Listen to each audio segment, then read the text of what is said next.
तो यहाँ पर 4 नंबर का पहला क्वेश्चन क्या है, मेगास्थनीज द्वारा वर्णित भारतीय समाज की विशेषताओं का वर्णन कीजिए। देखो यहाँ पर अब पॉइंट देखा, क्या विशेषता है ना, विशेषता मतलब समाज के बारे में उन्होंने क्या क्या कहा है उसके बारे में आपको बताना है ना। विशेषता मतलब समाज के बारे में जो ही बातें कही है उसको पॉइंट वाइज आप गिना दो, या एक तरह से वर्णन ही है ना। विशेषता मतलब उसको पॉइंट वाइज गिनाओ कि समाज के बारे में क्या कहा है, स्त्रियों के बारे में क्या कहा है, वहाँ सामाजिक दशा के बारे में क्या कहा है, धार्मिक स्थिति के बारे में क्या कहा है, जितने भी समाज में जो जो चीज़ें आती हैं उसको पॉइंट वाइज आपको लिखना है। किसने, मेगास्थनीज ने। तो पहली बात, मेगास्थनीज किसके समय में आया था, चंद्रगुप्त मौर्य के समय में आया था। तो किस समय की समाज की बात करेगा, मौर्यकालीन समाज की बात करेगा, है ना। तो हम इसको देखो शुरुआत कैसे करेंगे। तो यहाँ पर तो शुरुआत यही होगा कि जो है मेगास्थनीज क्या है, अपनी पुस्तक, उसकी पुस्तक की शुरुआत करोगे भाई, क्या, इंडिका।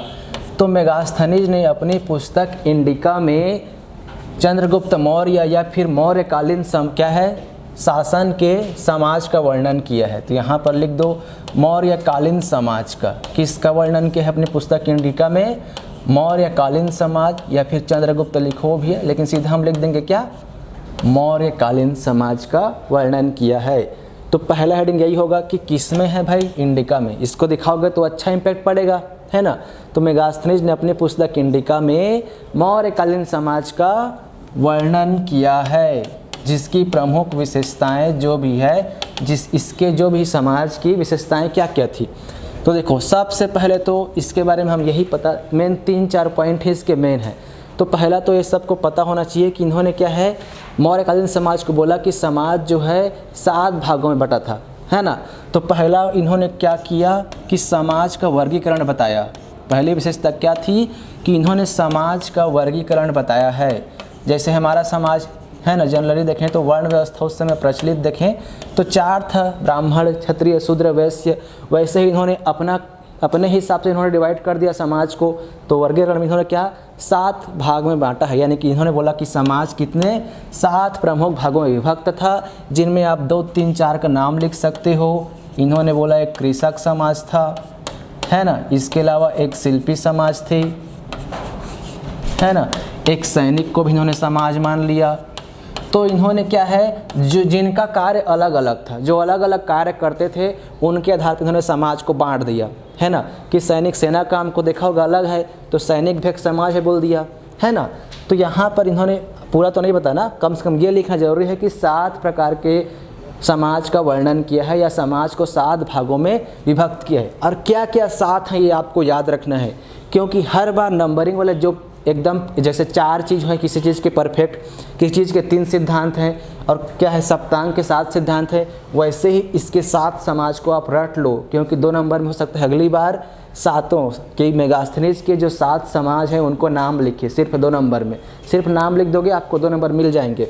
तो ये 7 नाम आपको याद रख लेनी है, यहीं पे इसको पॉइंट आउट करो, 7 नाम आप लोग अपने कॉपी में रखो, ठीक है। तो पहला हम बता दिया कि इन्होंने समाज का वर्गीकरण किया है। दूसरा पॉइंट क्या होगा, तो दूसरा पॉइंट हम बताएंगे कि इन्होंने मेन जो बात कही है वो दास प्रथा के बारे में बात कही है कि मौर्य काल में जो समाज था वहाँ दास प्रथा प्रचलित नहीं थी। तो इन्होंने ये मोस्ट इम्पॉर्टेंट है कि दास प्रथा का इन्होंने उल्लेख नहीं किया है। तो इसको बता दो, दास प्रथा, यहाँ पे हेडिंग डालो और लिखो आप कि इनके पुस्तक में या फिर इनके समाज के वर्गीकरण में दास प्रथा का उल्लेख नहीं है। तो इन्होंने क्या है, दास प्रथा का उल्लेख नहीं किया। अब समाज में तीसरी चीज़ क्या होती है, तो जो समाज में होते हैं, महिलाएं होती है, समाज का वर्गीकरण होता है, दास प्रथा होता है, सामाजिक स्थिति होती है, धार्मिक स्थिति होती है, ये पॉइंट बस आपको सोचकर उसमें कुछ लिखना है जो मौर्य काल में चल रहा था।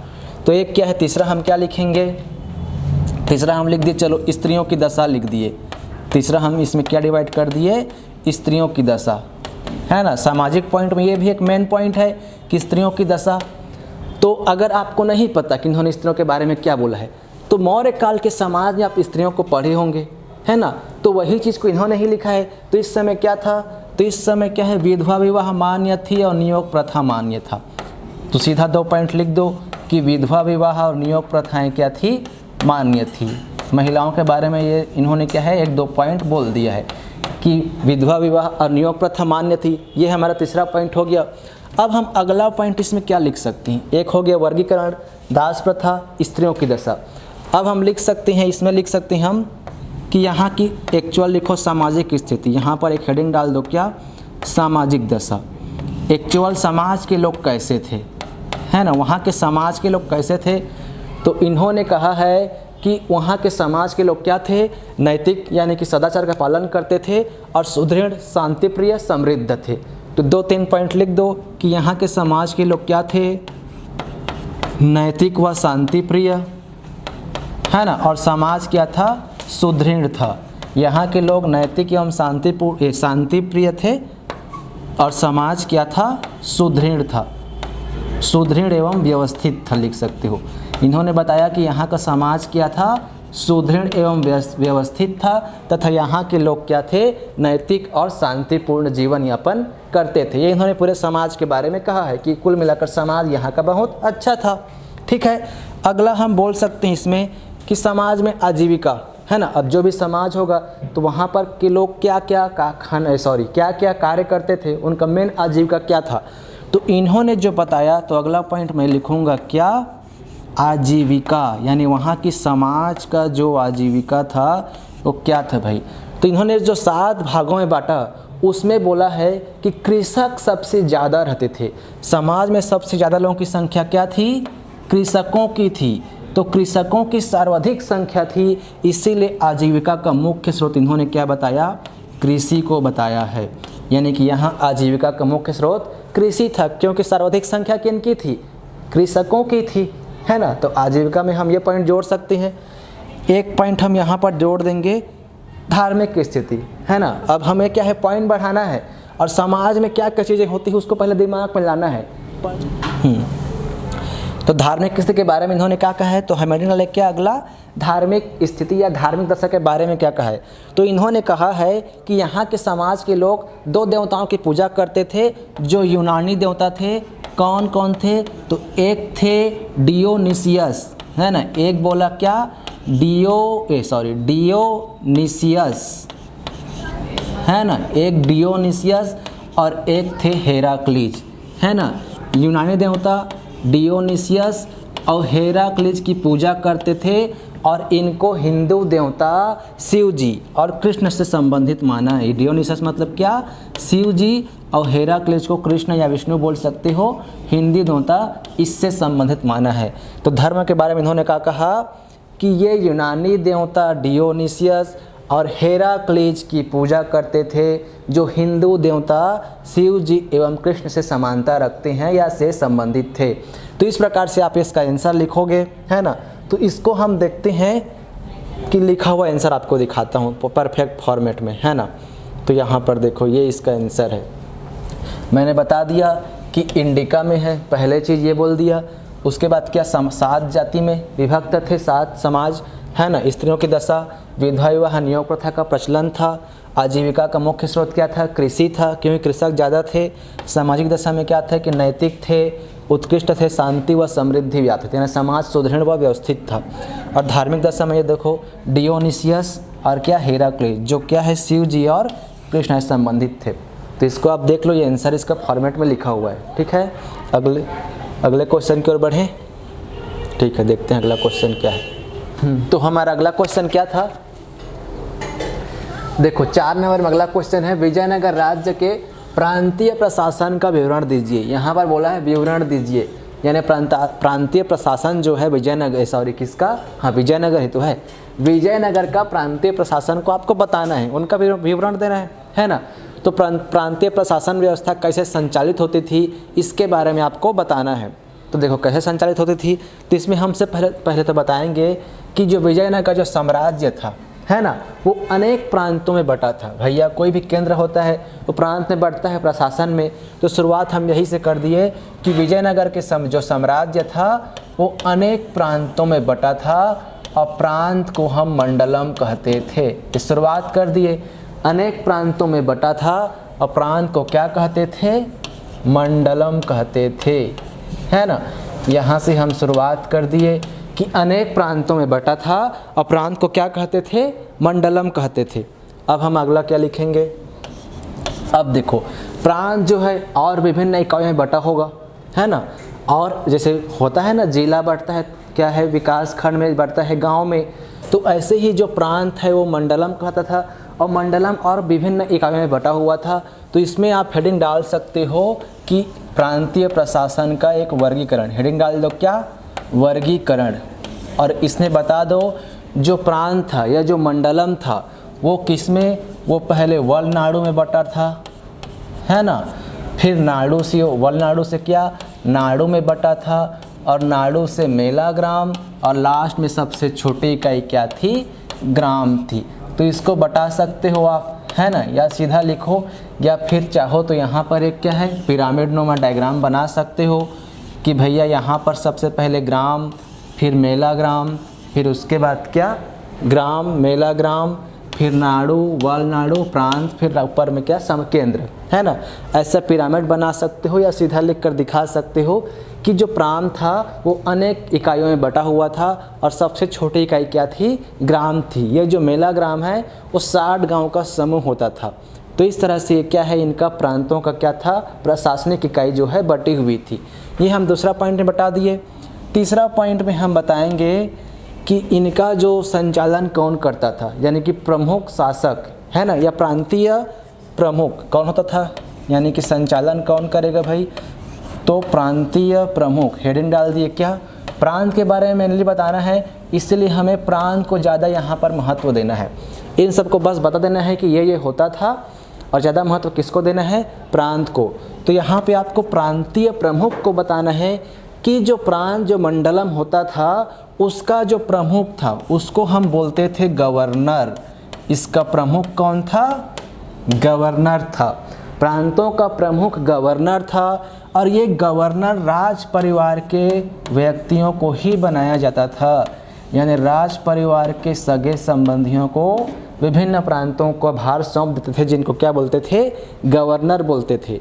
और इनका जो काम था वो शासन व्यवस्था का सुचारू रूप से क्रियान्वयन करना। जो भी बोलो, प्रांत के शासन व्यवस्था का क्रियान्वयन या संचालन करना इनका प्रमुख काम था। किनका? ये गवर्नरों का, ठीक है।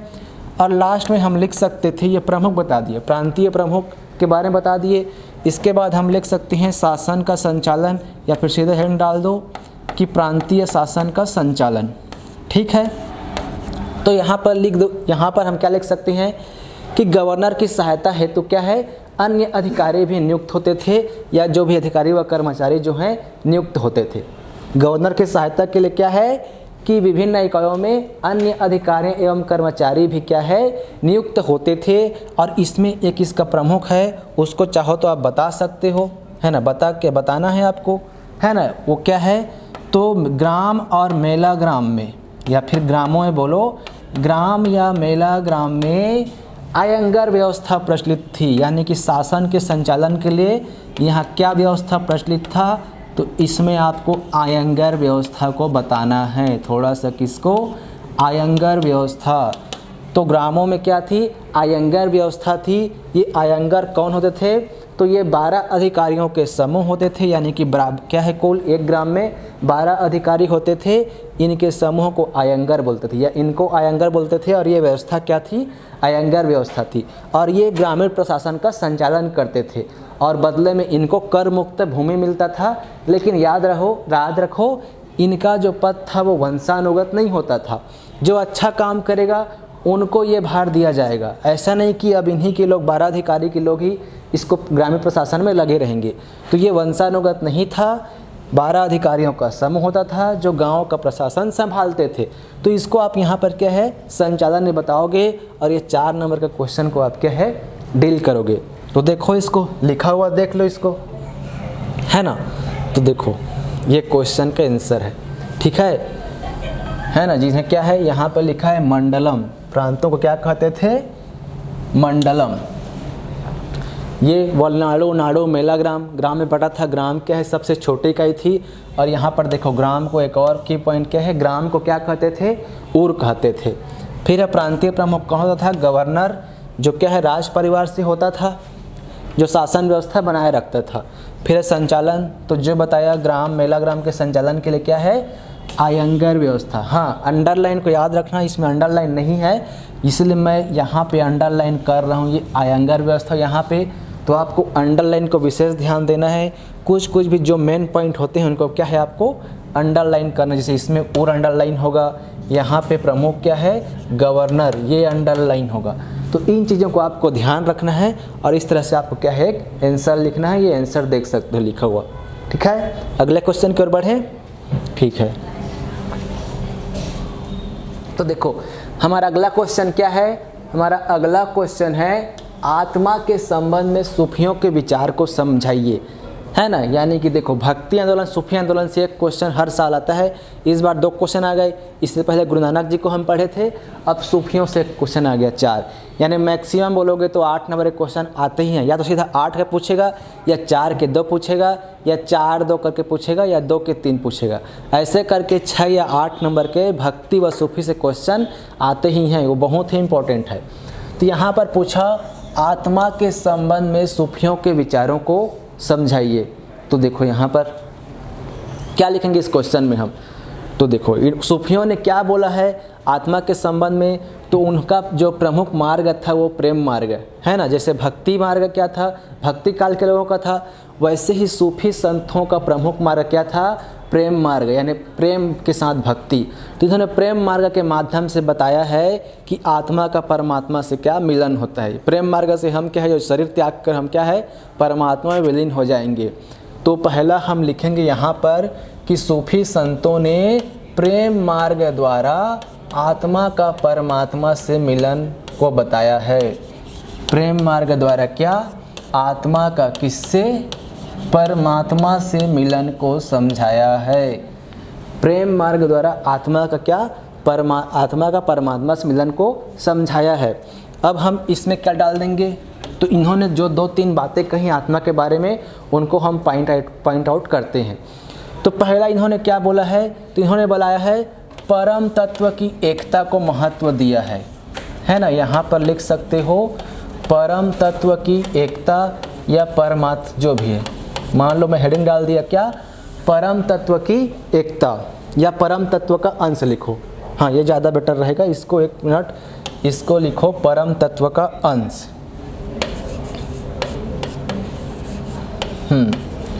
तो इसमें इन्होंने क्या बोला है, जो हमारी चेतना है या आत्मा है वो क्या है, वो परम तत्व का अंश है। यानी कि जो आत्मा है वो परमात्मा का ही अंश है ना। परमात्मा का क्या है, अंश है, उससे कोई अलग नहीं है, परम तत्व का ही क्या है, एक अंश है। और इस सिद्धांत को इन्होंने परम तत्व की एकता का सिद्धांत कहा है। इन्होंने क्या कहा है, परम तत्व की एकता का सिद्धांत। और इसको सूफी भाषा में उन्होंने बोला है वजाहत उल वजूद, है ना, या फिर लिख सकते हो वजाहत उल वजूद।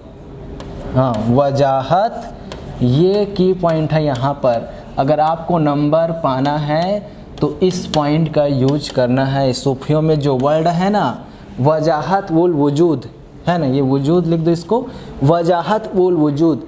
इस सिद्धांत के तहत क्या बोला है कि हम जो आत्मा है वो परमात्मा का अंश है। तो ये की पॉइंट है वजाहत उल वजूद, जिसको परम तत्व की एकता, यानी कि परमात्मा ही नहीं क्या है, सभी आत्माएं परमात्मा का ही अंश है। ये बोला उन्होंने क्या, आत्मा के बारे में। तो ये पॉइंट हम बताएंगे। दूसरा हम बताएंगे निर्गुण सत्ता। जी, आत्मा क्या है, चेतन है, निर्गुण है। तो इन्होंने क्या है, आत्मा को निर्गुण माना है। तो अगला हम बताएंगे क्या, निर्गुण सत्ता। क्या बताएंगे, निर्गुण सत्ता। तो इसमें इन्होंने क्या कहा है कि आत्मा जो है, आत्मा और परमात्मा क्या है, ये निर्गुण सत्य है। यानी कि इहलौकिक से परे क्या है, पारलौकिक सत्य है। यानी आत्मा और परमात्मा क्या है, निर्गुण एवं निराकार है, निर्गुण एवं सत्य है ना। और इस सिद्धांत को उन्होंने कहा है इश्क हकीकी। क्या कहा है, इश्क हकीकी। यानी कि इन्होंने क्या है, पारलौकिक सत्य के माध्यम से निर्गुण सत्ता का संदेश दिया और इस सिद्धांत को कहा है इश्क हकीकी। तो ये इसमें मेन की पॉइंट क्या है हमारा, ये इश्क हकीकी पॉइंट। इसमें मेन की पॉइंट क्या था, वजाहत कुल वजूद, जिसका मतलब है आत्मा परमात्मा का अंश है। दूसरा क्या पॉइंट क्या है, इश्क हकीकी, जिसका मतलब है कि आत्मा जो है निर्गुण है और हमें क्या है प्रेम मार्ग द्वारा इस निर्गुण का परमात्मा की ओर अग्रसर होना, यानी कि दोनों को निर्गुण सत्ता पर इन्होंने जोड़ दिया है, जिसको बोला गया है इश्क हकीकी। तीसरा हम देखेंगे, तीसरा पॉइंट डालना सात्विक ज्ञान, है ना। तो इन्होंने क्या है, सत्य ज्ञान, सात्विक ज्ञान को महत्व दिया है। किसको महत्व दिया है, सात्विक ज्ञान। तो जो हमारा शरीर है या जो हमारी आत्मा है वो विभिन्न विकारों से क्या है, युक्त है, यानी दोषों से युक्त है, बहुत सारे इसमें दोष हैं। तो इन्हीं दोषों से मुक्ति के लिए हमें क्या है, निर्गुण निराकार जो ब्रह्म है या परमात्मा है उसके प्रेम या भक्ति करना होगा, है ना। प्रेम मार्ग से उसका क्या करना होगा, भक्ति करना होगा, तभी हमारा आत्मा जो है परमात्मा की ओर अग्रसर होगा, है ना। तो क्या लिखेंगे, हम सत्य ज्ञान के माध्यम से, किसके माध्यम से, सत्य ज्ञान के माध्यम से आत्मा को परमात्मा की ओर अग्रसर कर सकते हैं। और इसको इन्होंने क्या कहा है, तो हकीकात कहा, हकीकात सिद्धांत, है ना। तो ये की पॉइंट क्या है इसमें, हकीकात, वजाहत उल वजूद, इश्क हकीकी, और तीसरा हमें क्या मिला, हकीकात। ये की पॉइंट आप लोग यूज करोगे तो आपको अच्छे नंबर मिलेंगे, है ना। तो सात्विक ज्ञान यानी सत्य ज्ञान के माध्यम से ही आत्मा अपने दुर्गुणों या दोष से मुक्त होगी और परमात्मा की ओर अग्रसर होगी, जिसे उन्होंने हकीकात सिद्धांत कहा है। और फिर लास्ट में कहा है जब आत्मा निर्गुण दोष सबसे मुक्त हो जाएगी तो अब परमात्मा मिलन के लिए वो रेडी हो गई, तैयार हो गई। तो अगला हम हेडिंग डाल देंगे परमात्मा में विलीन। अब लास्ट में इन्होंने क्या कहा कि जो आत्मा है वो लास्ट में परमात्मा में ही विलीन हो जाती है। परमात्मा से उत्पन्न हुआ, इसी का अंश है। फिर उसके बाद क्या है, निर्गुण सत्ता का ध्यान किया और उसके बाद सत्य ज्ञान की प्राप्ति की, अब सभी दोषों से मुक्त हो गई। अब लास्ट में क्या होगा कि आत्मा जो है अंत में देह का त्याग कर किसमें, परमात्मा में विलीन हो जाती है। और इसको उन्होंने बोला है फना, है ना, फना हो जाना, जैसे इश्क में फना हो जाना। तो इसको इन्होंने क्या है, फना सिद्धांत कहा, यानी कि आत्मा सभी दोषों से मुक्त हो गई और परमात्मा से उसका क्या है, साकार हो गया, यानी कि हमारा जो आत्मा है इस देह को त्याग कर परमात्मा विलीन हो गई, जिसको बोला फना सिद्धांत। तो चार मेन इन्हों के पॉइंट में आपको बताना था, परम तत्व का अंश, निर्गुण सत्ता, सात्विक ज्ञान और परमात्मा में विलीन, ठीक है ना। इसको अब लिखा हुआ में देखो तो ज़्यादा समझ आएगा। इसका लिखा हुआ देखते हैं, यहाँ पर है लिखा हुआ।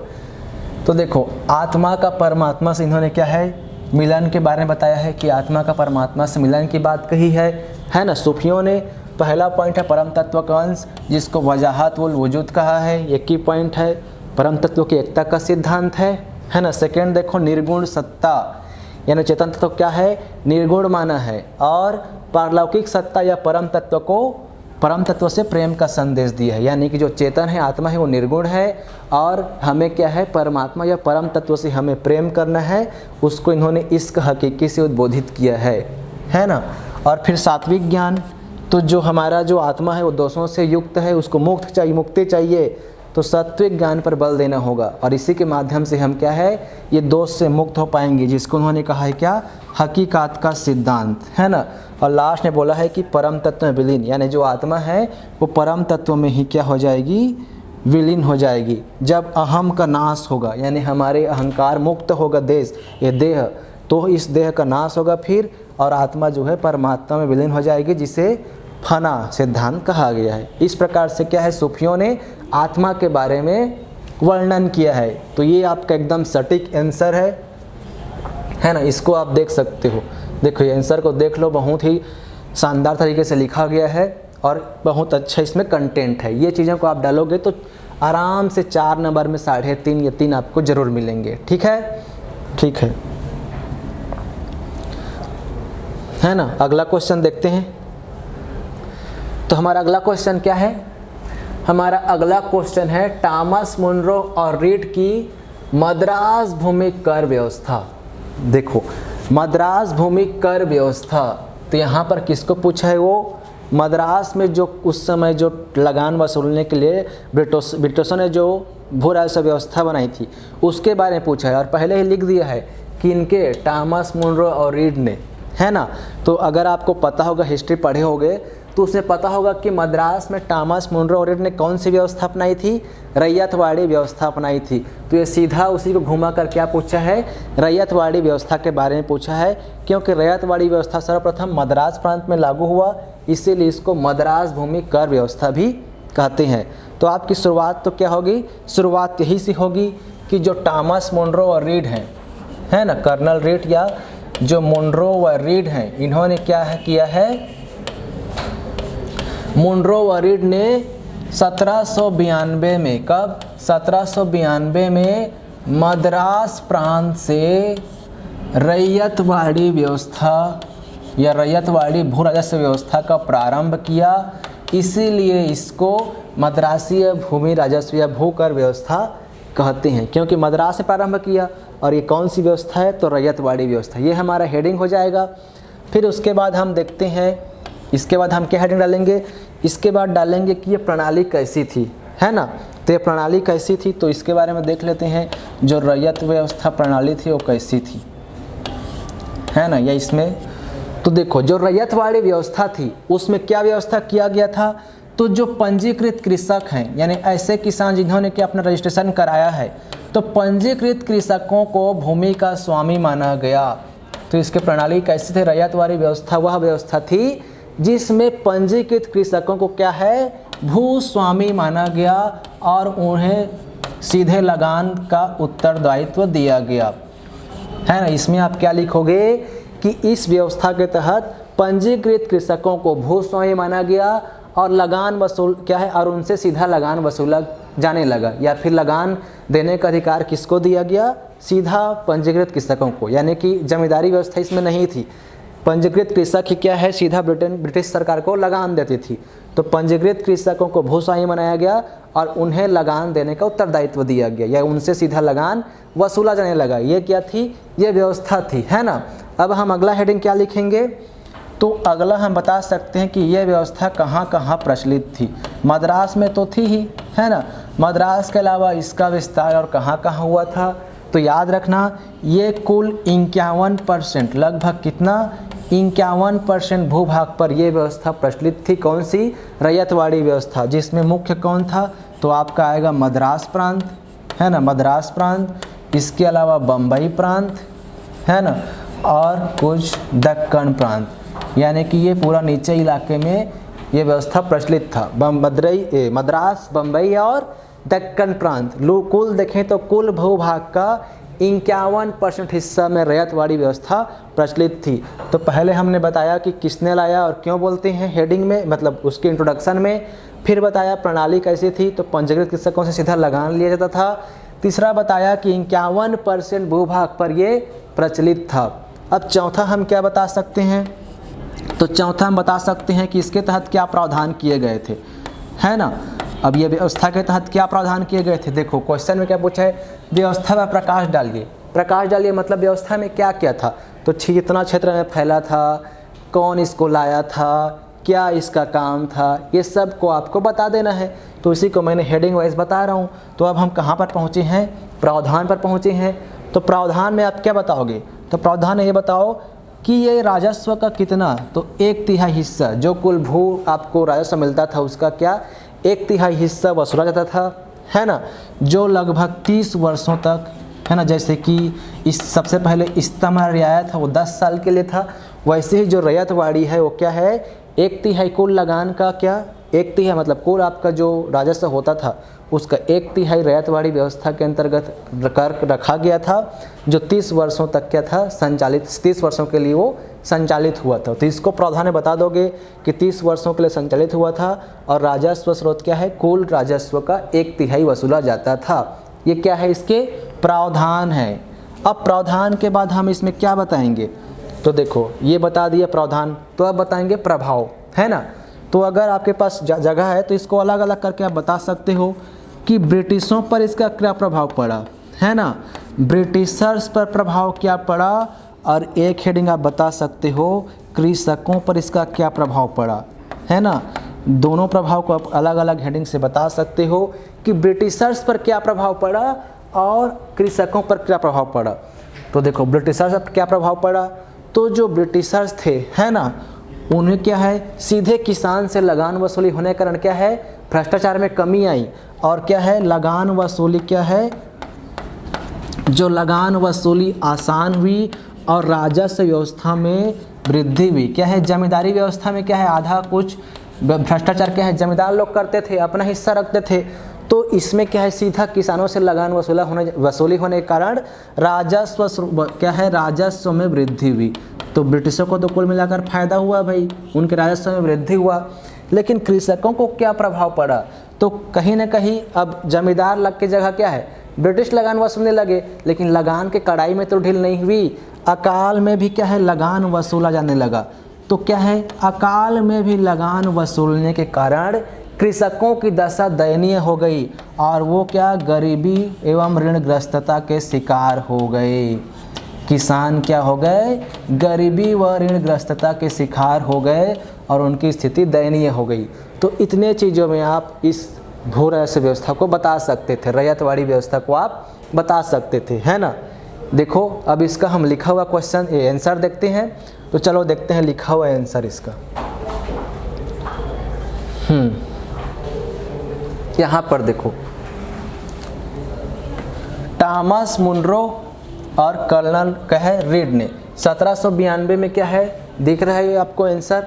1792 में क्या है, रैयतवाड़ी व्यवस्था को सर्वप्रथम मद्रास प्रांत में लागू किया, इसीलिए इसको मद्रास भूमि कर व्यवस्था कहते हैं। और इसमें कौन थे, पंजीकृत कृषक को भूस्वामी माना गया और लगान का दायित्व प्रदान किया गया, है ना। जो बताया था सेम वही लिखा हुआ है, इसको फिर से नहीं बता रहा हूँ, आप लोग इसको देख सकते हो, है ना। देखो इसको एक बार देख लो, स्क्रीनशॉट जो भी लेना है ले लो, इसको देख सकते हो। ये इसका क्या है, लिखा हुआ आंसर है, ठीक है ना। अगले क्वेश्चन की ओर बढ़े। तो देखो हमारा अगला क्वेश्चन क्या है, अगला क्वेश्चन है स्वराज दल की स्थापना के क्या कारण थे, है ना। तो देखो स्वराज दल की स्थापना क्या कारण थे, तो इसमें सीधा पूछा है कारण। क्या पूछा है, कारण। आपको स्वराज दल के बारे में नहीं बताना है कि उसका स्थापना किया गया तो क्यों किया गया, आखिर ऐसी क्या मजबूरी आ गई कि इस दल का गठन करना पड़ा, इसके बारे में बताना है। तो वही बताओ भाई क्यों किया गया। तो शुरुआत हम कहाँ से करें, तो देखो जो स्वराज दल था, है ना, इसमें तो आप शुरुआत करोगे कि स्वराज दल का गठन कब हुआ, 1922 में। और किसने किया, तो पंडित मोतीलाल नेहरू और देशबंधु चित्तरंजन दास जी ने। तो आपका शुरुआत होगा कि स्वराज दल का गठन 1922 में मोतीलाल नेहरू व देशबंधु क्या, चित्तरंजन दास जी द्वारा किया गया। तो ये दोनों को नाम लिखते हुए कब हुआ ये आप बताओगे, एक लाइन में बताना है भाई, है ना। तो इससे इम्पैक्ट पड़ेगा कि हाँ चलो कुछ तो जानते हो, सीधा लिख भी सकते हो, लेकिन जनरली 4 नंबर का है तो शुरुआत में ये बताना बेटर रहेगा कि 1922 में हुआ और मोतीलाल नेहरू जी एवं चित्तरंजन दास जी ने इसकी स्थापना किया था। अब बताओगे कि क्या कारण था, है ना।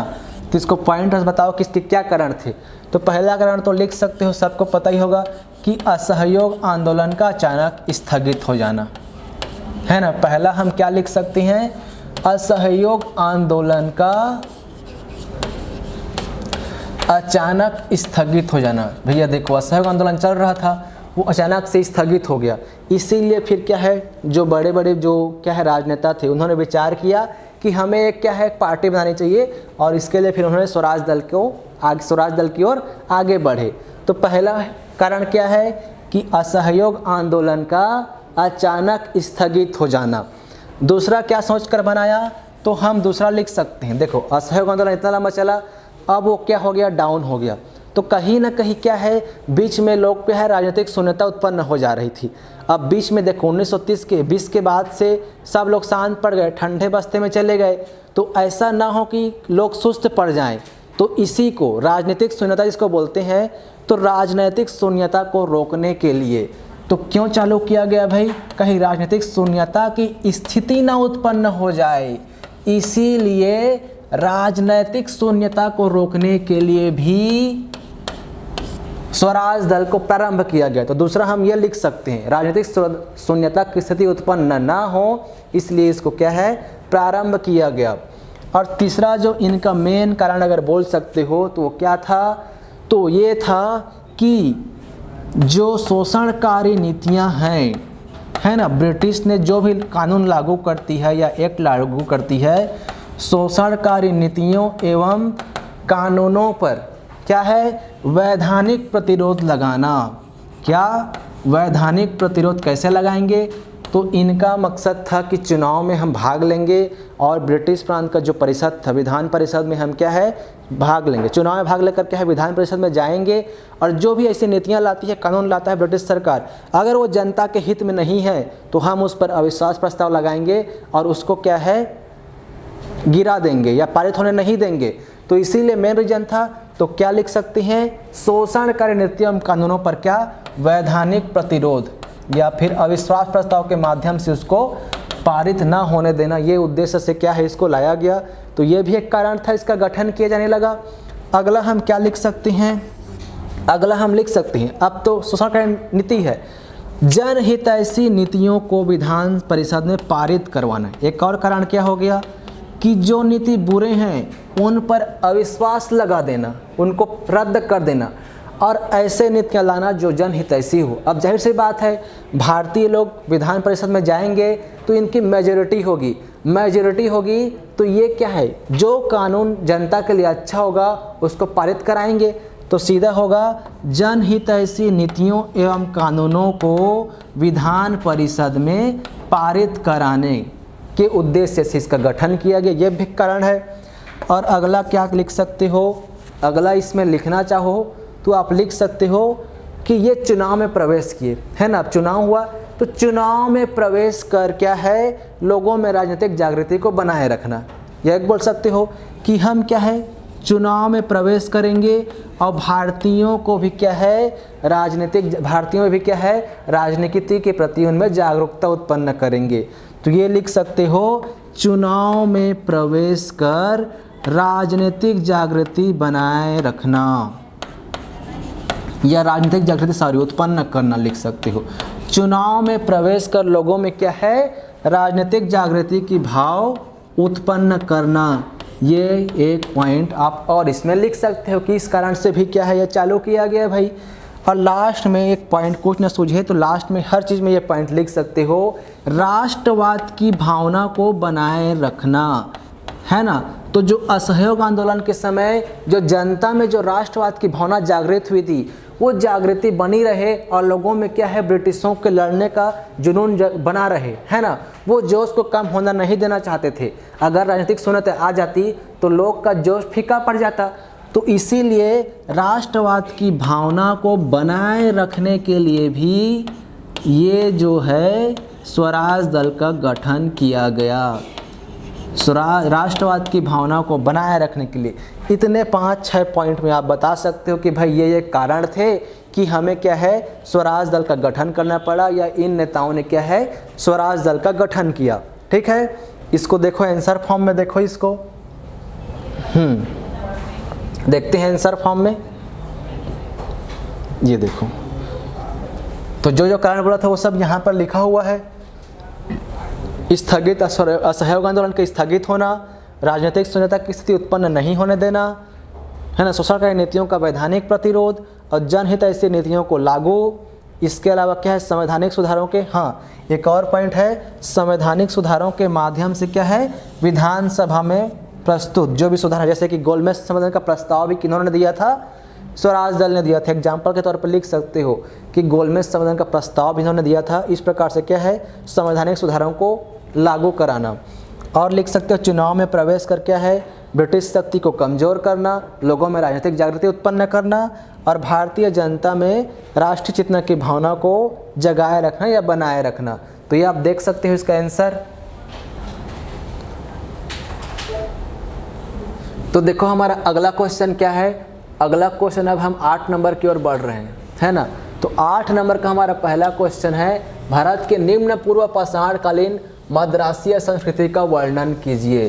तो किस संस्कृति के बारे में पूछा है, मद्रासीय संस्कृति। मान लो आपको नहीं पता कि मद्रासीय संस्कृति क्या है ना। जनरली बहुत सारी संस्कृति हैं तो आपको नहीं पता भाई मद्रासीय संस्कृति क्या है।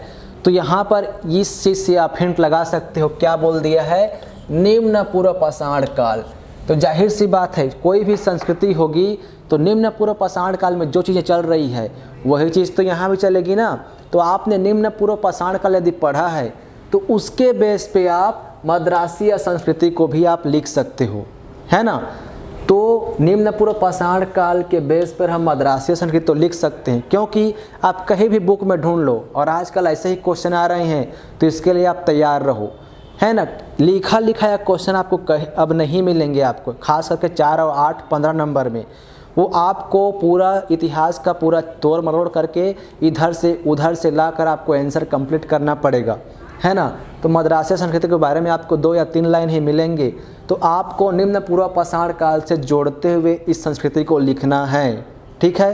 तो कैसे लिखेंगे भाई, तो देखो यहाँ पर हम कैसे शुरुआत कर सकते हैं। तो हमारे पास मान लो कंटेंट कम है और इसको हमको लिखना है, या हमें जानकारी नहीं है और हमें लिखना है, तो ऐसे स्टूडेंट मैं आपको बता रहा हूँ या मैं भी कैसे लिखा। तो पहले तो लिखेंगे कि जो निम्न पूर्व पाषाण कालीन मद्रासीय संस्कृति है, तो इसका हम टाइम पीरियड लगभग बता देंगे।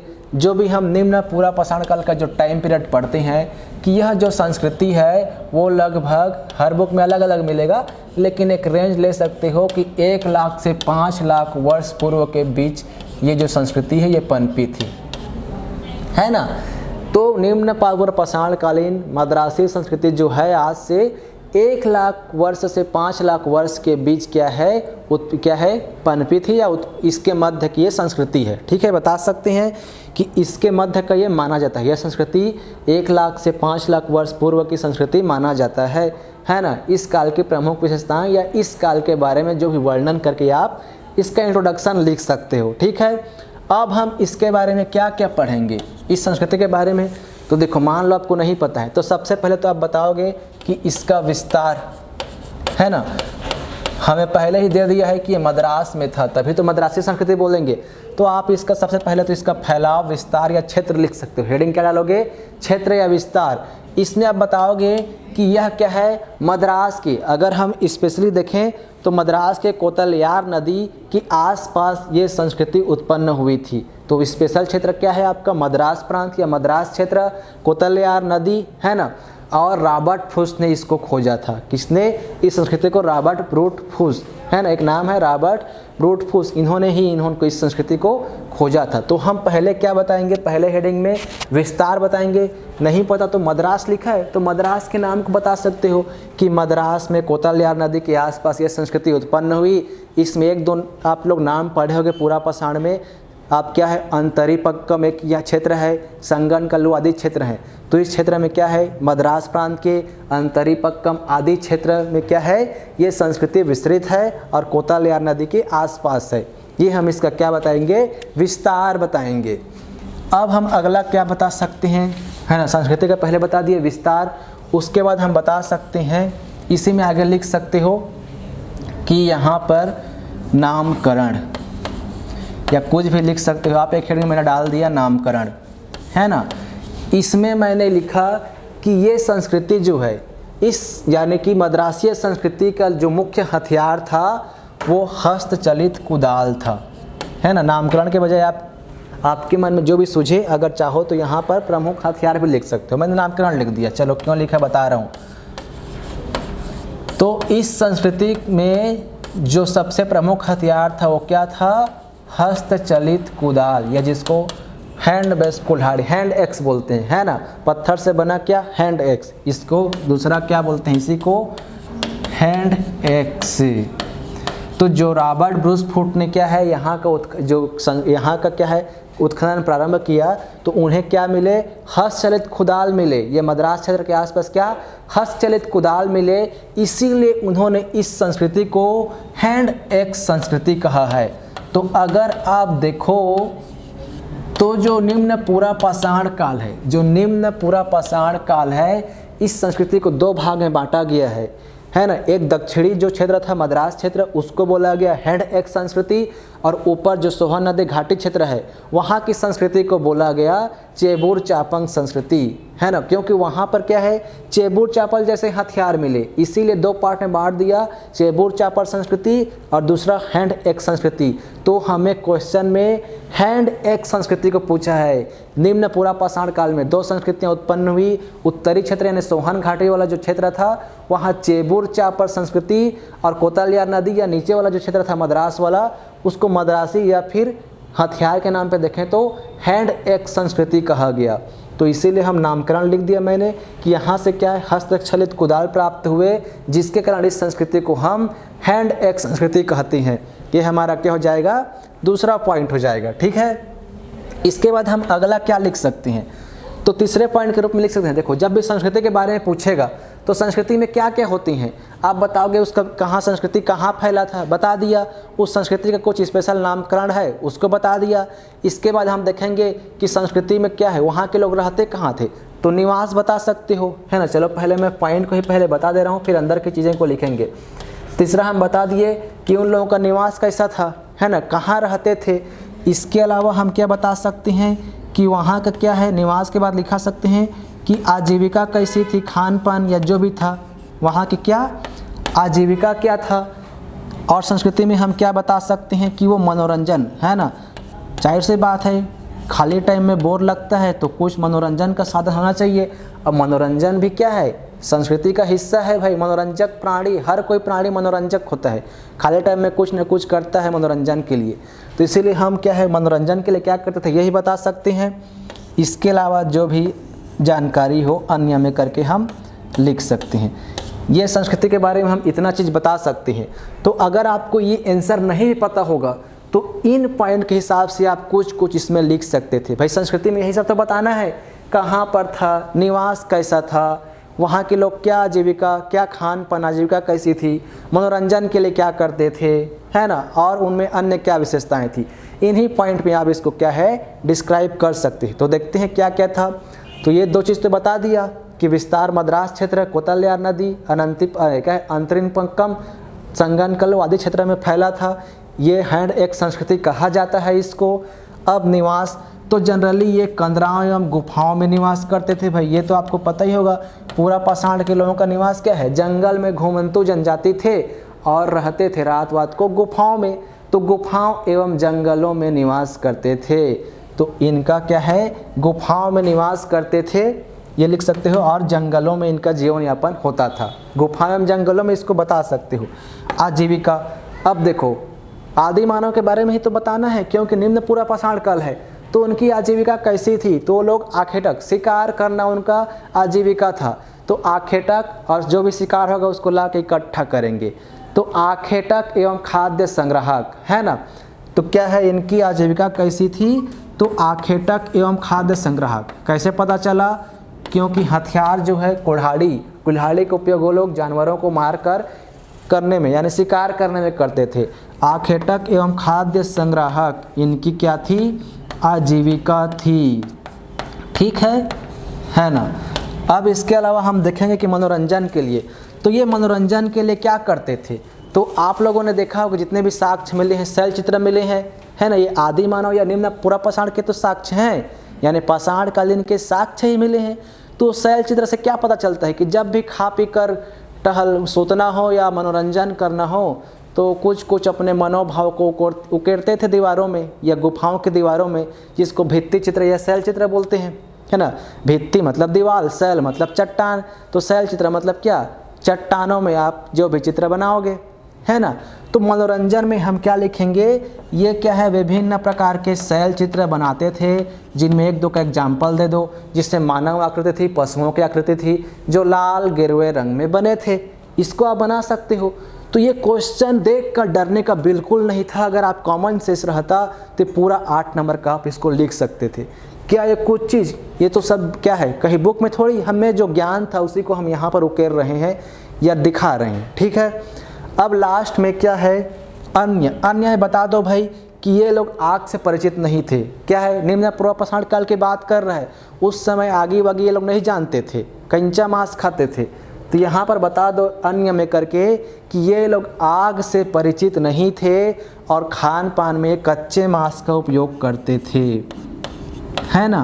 आग से परिचित नहीं थे, अब आग नहीं रहेगा तो पका के थोड़ी ना खाएंगे, कच्चा ही खाएंगे ना। तो कच्चे मांस का प्रयोग करते थे। ठीक है। तो इसी में इतना चीज़ों में आपको ये संस्कृति के बारे में बता देना था और लास्ट में निष्कर्ष लिख देना था कि इस प्रकार से निम्न पूरा पाषाण जो मद्रासीय संस्कृति थी हमें क्या है उस या फिर उस काल के संस्कृति के बारे में या उस काल के विभिन्न चीज़ों के बारे में जानकारी प्रदान करता है। तो ये संस्कृति क्या है, उस प्रांत के लोगों के बारे में आजीविका या जीवन यापन के बारे में हमें विभिन्न जानकारी प्राप्त करता है। अतः ऐतिहासिक दृष्टि से क्या है, ये संस्कृति महत्वपूर्ण है। ऐसे करके आपको निष्कर्ष देना था। तो देखते हैं इस क्वेश्चन का आंसर कैसे लिखा गया है। तो यहाँ पर देखो, हाँ वही 1 लाख से 5 लाख वर्ष पूर्व देखो वहाँ पर लिखा है। फिर दूसरा बता दिया कि मद्रास के आसपास संगा क्या है, अंतरिपक्कम, यहाँ पर नदी नहीं लिखा है, नदी लिख लेना है कोतालियार नदी। और उसके बाद यहाँ पर बताया कि आजीविका कैसी थी, आखेटक व खाद्य संग्राहक थी, प्रमुख हथियार था हैंड एक्स, इसीलिए संस्कृति का नाम भी क्या दिया गया, हैंड एक्स संस्कृति। मनोरंजन के लिए क्या चित्रकारी करते थे, गिरवे लाल रंग से। खान पान के लिए कच्चे मांस का उपयोग करते थे, आग से परिचित नहीं थे, है ना। इसके अलावा निवास क्या थे, जंगल एवं जंगली जीवों पर निर्भर थे। घुमंतु जाति थी, गुफाओं में निवास करते थे, है ना। एक और चीज़ यहाँ पर लिख सकते हो कि जो हैंड एक्स है इसको रॉबर्ट ब्रूस फुट ने इसको खोजा था, ठीक है। तो इस प्रकार से यहाँ पर इस आंसर को आप लोग लिख सकते थे। अब हम अगले क्वेश्चन की ओर बढ़ते हैं। तो देखो हमारा अगला क्वेश्चन क्या है, 8 नंबर का अगला क्वेश्चन है, मुगल काल में विदेशी व्यापार की स्थिति पर प्रकाश डालिए। ठीक है, ये एक नया टाइप का क्वेश्चन था, है ना। ये भी एक क्या है, ऐसा क्वेश्चन था जिसके बारे में आपको ज़्यादा कंटेंट नहीं मिले, या एक जगह पर लिखा हुआ आपको नहीं मिला होगा। इसमें भी आपको क्या इतिहास का निचोड़ चाहिए, हर तरह का चीज़ को आपको एक जगह ला के फिट बैठाना था, है ना। तो देखो इसको हम कैसे लिखते, मुगल काल में विदेशी व्यापार की स्थिति पर प्रकाश डालिए। तो यहाँ पर आप इंट्रोडक्शन के रूप में लिख सकते थे कि जो मुगल काल था, है ना, मुगल काल में क्या है, आंतरिक एवं विदेशी व्यापार क्या है, अपने चरम अवस्था पर विद्यमान थी, या फिर क्या है, सर्वोच्च अवस्था में विद्यमान था। इस तरह से हम इंट्रोडक्शन लिखते हैं कि मुगल काल में क्या है, आंतरिक के साथ साथ क्या है, विदेशी व्यापार भी क्या है, अपने उच्चतम स्तर पर विद्यमान था। तो आंतरिक के साथ क्या है, विदेशी व्यापार है, बढ़िया स्थिति में थी। ये हमने हेडिंग बता दिया, लेकिन हमको बताना है यहाँ पर क्या, विदेशी व्यापार के बारे में बताना है। तो सबसे पहले इन्होंने क्या क्या इस समय हुआ था, अब बोला है विदेशी व्यापार की स्थिति पर प्रकाश डालिए। प्रकाश डालिए मतलब क्या, कि यही कि विदेशी व्यापार से संबंधित जो भी चीज़ें हुई, आयात हुआ कि निर्यात हुआ, उसको बढ़ाने के लिए क्या किया गया, ये सबको आपको बताना था। तो जनरली लोग क्या है, इसमें 2 चीज़ों को ही लिखे होंगे, आयात निर्यात को ही दिमाग में आया होगा, और बुक में भी आपको आयात निर्यात ही मिलेगा। तो क्या हम 2 ही चीज़ को बताकर अच्छे नंबर पा सकते हैं? नहीं पा सकते। तो इसके लिए हमें कुछ और चीज़ें जोड़नी पड़ेंगी। तो क्या चीज़ें जोड़ेंगे, कोई ऊपर से नहीं लाएंगे, जो पढ़े हैं उसी में से मैं उठाकर आपको बताऊँगा। तो क्या है, पहला मैं इसमें लिखूँगा कि विदेशी व्यापार को बढ़ावा, है ना। मान लो पहले हेडिंग मैंने डाल दिया क्या, विदेशी व्यापार को बढ़ावा। तो इसके लिए मुगल काल में क्या किया गया, इसको मैं पहले बता दे रहा हूँ, है ना। तो पहले हेडिंग में मैं किसको बताऊंगा कि विदेशी व्यापार को बढ़ावा देने के लिए मुगल काल में क्या किए जाते थे। तो आप क्या है, मुगल काल को पढ़ोगे तो वहाँ पर पता चलता था कि ये क्या है ना, जो है विदेशी व्यापार में जो कर या शुल्क लगते हैं, जिसको हम लोग क्या बोलते हैं, सीमा शुल्क। तो आयात निर्यात पर लगने वाले करों, सीमा शुल्कों को क्या है, कम किया गया या घटाए गए, ताकि कर का बोझ कम हो और व्यापार में बढ़ोतरी हो। तो इसीलिए पहले हेडिंग मैंने डाल दिया विदेशी व्यापार को बढ़ावा, यानी मुगल काल में क्या है, सीमा शुल्क, आयात निर्यात शुल्क आदि करों के बोझ को क्या है, कम किया गया। आदि करों के बोझ को क्या, कम किया गया, ताकि विदेशी व्यापार को प्रोत्साहन मिले या बढ़ावा मिले। ये मैं पहले बता दिया। दूसरा मैं बता दिया कि हम आयात निर्यात को बताएंगे, है ना। उससे पहले हम मार्ग बता देंगे। देखो आयात निर्यात को थोड़ा बाद में लिखेंगे, पहले कुछ एक्स्ट्रा चीज़ को हम बताएंगे। तो हम बता दिए, एकदम आसान है कि व्यापार किस मार्ग से होता था। ये तो नहीं भी जानते होगे तो भी 2 ही मार्ग यूज होते थे उस समय भाई, एक स्थल से करेंगे, दूसरा जल से करेंगे। वायुयान तो आया नहीं था, तो इसमें सीधा आप बता सकते हो कि जो विदेशी व्यापार था वो सड़क एवं जल मार्गों से होता था। किससे होगा? सड़क एवं जल मार्गों से होता था।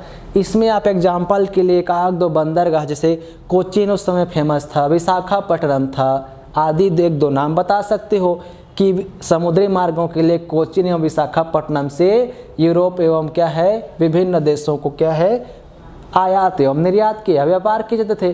तो हमने बताया व्यापारिक मार्ग, सड़क एवं जल मार्ग, एक दो ठो बंदरगाह बता दो, क्या बोला?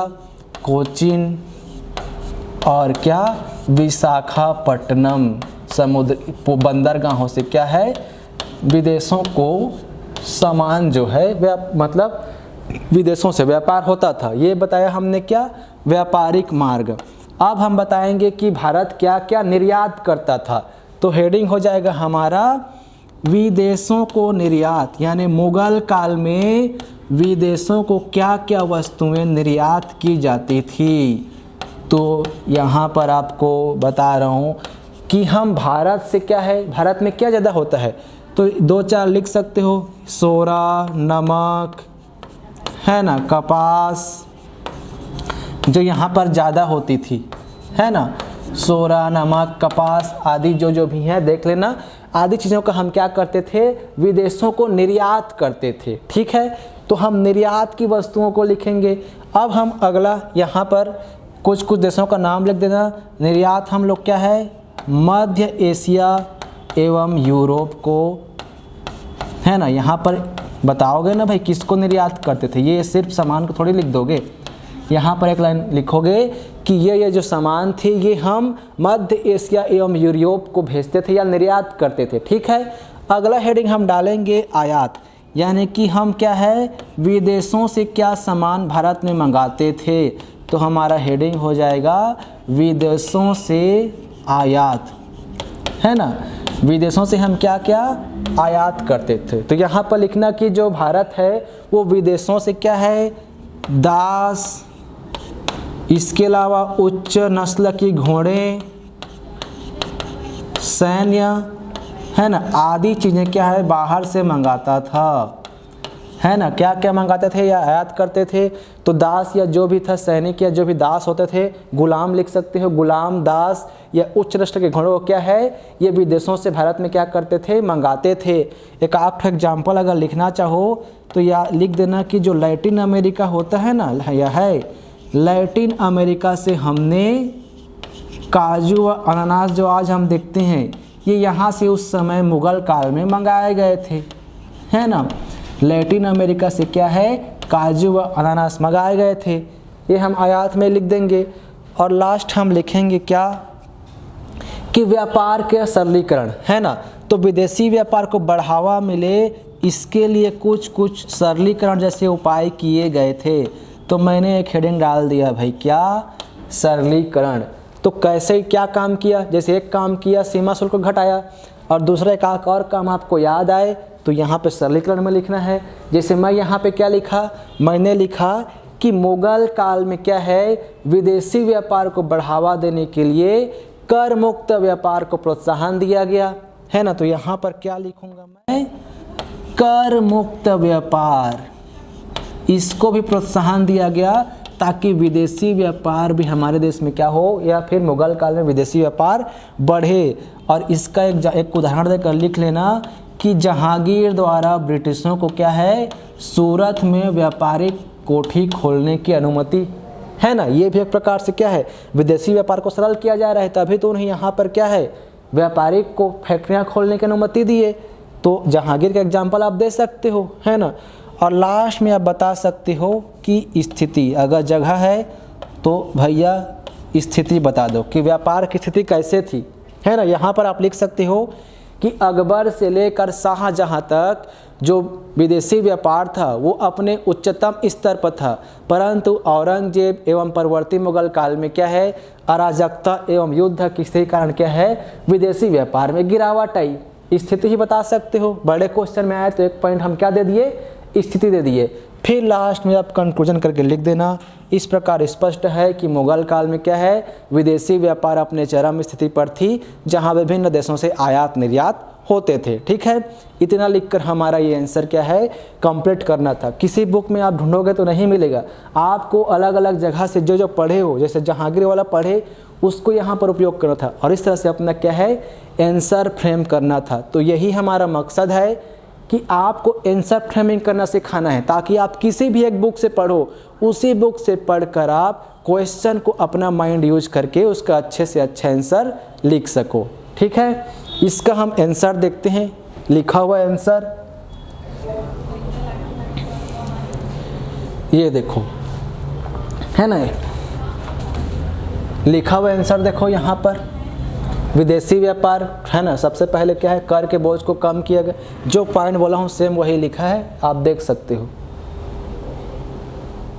तो 8 नंबर वाले में हमारा अगला क्वेश्चन क्या है कि सन 1857 की क्रांति के स्वरूप पर डॉक्टर आर.सी. मजूमदार और एस.एन. सेन के विचारों की समीक्षा कीजिए। यहाँ पर के पॉइंट क्या है, लास्ट में अगर हम देखें तो हमारा इसमें क्वेश्चन बोला है समीक्षा करने, और किसकी, तो 1857 की क्रांति के स्वरूप। तो देखो स्वरूप से हम क्या समझते हैं, अगर पूछे 1857 की क्रांति का स्वरूप ही पूछे तो स्वरूप का मतलब ये होता है कि वो कैसा था, हिंसात्मक था, अहिंसात्मक था, कि राष्ट्रीय आंदोलन था, कि राष्ट्रीय आंदोलन नहीं था, यही सब क्या है इसके स्वरूप हैं। और इसी स्वरूप पर विभिन्न इतिहासकारों ने अलग अलग विचार प्रस्तुत किए हैं, जिनमें से 2 इतिहासकारों को आपका नाम दिया है, क्या, आर.सी. मजूमदार और एक एस.एन. सेन। तो इन दोनों के विचारों को आपको बताते हुए उसका लास्ट में समीक्षा करना है कि इनके विचार से आप क्या समझते हैं, आपने उनका क्या कंक्लूजन निकाला। ये इस क्वेश्चन का मेन मतलब हुआ, है ना। अब हम इस क्वेश्चन को स्टार्ट करते हैं। तो देखो कैसे लिखेंगे, तो मान लो इसका इंट्रोडक्शन हमें शुरुआत करना है। तो ये देखो 1857 की जो क्रांति थी इसको हम क्या बोलते हैं, प्रथम स्वतंत्रता संग्राम। तो यही से आप शुरुआत करो कि भारत का प्रथम स्वतंत्रता संग्राम के रूप में प्रसिद्ध 1857 की क्रांति का स्वरूप क्या था, व्यापक था। और विविध इतिहासकारों के अनुसार इन्होंने विभिन्न मत रखे हैं, जिनमें से आप 2 का फिर आपको बताना है ना। तो शुरुआत क्या होगा कि भारत का प्रथम स्वतंत्रता संग्राम 1857 की क्रांति के स्वरूप व्यापक थे और आर.सी. मजूमदार और एस.एन. सेन के विभिन्न विचार हैं। तो पहला आप हेडिंग होगा क्या, आर.सी. मजूमदार। हम क्या लिखेंगे भाई, पहले किसके बारे में बताएंगे, आर.सी. मजूमदार के बारे में बताएंगे। ठीक है, तो अगर आपने हिस्ट्री पढ़ा होगा तो ये फेमस व्यक्ति हैं, इनका नाम आपने पढ़ा ही होगा, है ना। आर.सी. मजूमदार क्यों प्रसिद्ध हैं, क्योंकि इनका जो वक्तव्य था, इन्होंने क्या कहा था कि ये जो क्रांति थी 1857 की क्रांति, ये कोई राष्ट्रीय आंदोलन नहीं था और न ही कोई प्रथम स्वतंत्रता संग्राम था, है ना। तो इनको एक लाइन में आप बताओगे यहाँ पर कि यह कोई राष्ट्रीय आंदोलन नहीं था। इन्होंने क्या कहा कि यह कोई राष्ट्रीय आंदोलन या प्रथम स्वतंत्रता संग्राम नहीं था। अब क्यों, अब नहीं था तो क्यों नहीं था, तो इन्होंने जो जो बताए होंगे उसको आपको 3 पॉइंट में बताना होगा। 8 नंबर के हिसाब से 3 पॉइंट काफ़ी है। ठीक है, क्या बोला, राष्ट्रीय आंदोलन नहीं था बोला इन्होंने। अब क्यों नहीं था, आप विचार प्रस्तुत करो भाई। तो क्यों नहीं था, है ना। तो आपने जो पुस्तक में पढ़ा है क्यों नहीं था, उन्हीं को यहाँ पर पॉइंट आउट कर दो, है ना। क्यों नहीं था, तो पहला तो हम यही पढ़े हैं कि ये सीमित क्षेत्रों में विस्तृत था, है ना। पहला क्या होगा, इन्होंने बताया कि भाई जो ये क्रांति थी वो सिर्फ और सिर्फ उत्तर भारत तक फैली हुई थी, जो जनजातीय क्षेत्र या दक्षिणी भारत, यहाँ पर इसका उतना व्यापक प्रभाव नहीं पड़ा। तो पहला क्या बताया इन्होंने कि इसका विस्तार सीमित था, सिर्फ उत्तर भारत तक ही ये फैला हुआ था, है ना। अब दूसरा पॉइंट बता सकते हो आप। तो सेकंड पॉइंट हम क्या बताएंगे, तो इसमें क्या है, केंद्रीय संगठन का भाव था भी लिख सकते हो। तो जितने भी शासक जो हैं लड़ रहे थे उनमें क्या है, केंद्रीय संगठन नहीं था, यानी कि अलग अलग विचार के साथ वे लड़ रहे थे, उनमें किसी में आपस में केंद्रीय संगठन नहीं था, ये भी बोल सकते हो। और क्या पॉइंट लिख सकते हो इसमें, बताओ भाई, कि राष्ट्रीय आंदोलन क्यों नहीं माना इन्होंने। तो इसमें ये लिख सकते हो कि इसमें जो थे भारत के सभी लोग शामिल नहीं थे, जैसे कि सिंधिया, है ना, जमींदार, निम्न वर्ग, ये अंग्रेज़ों का साथ दे रहे थे। तो इसको आप एक पॉइंट में बता सकते हो कि सभी वर्गों का शामिल ना होना, है ना। इसमें क्या है, सभी वर्ग शामिल नहीं थे।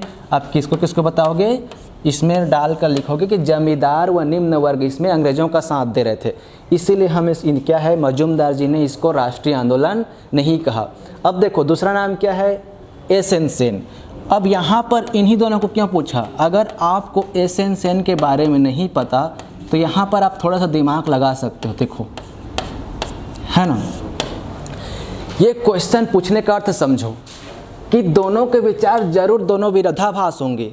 अगर दोनों के विचार समान होंगे तो अलग अलग बोलकर उनका समीक्षा करने क्यों बोलता है?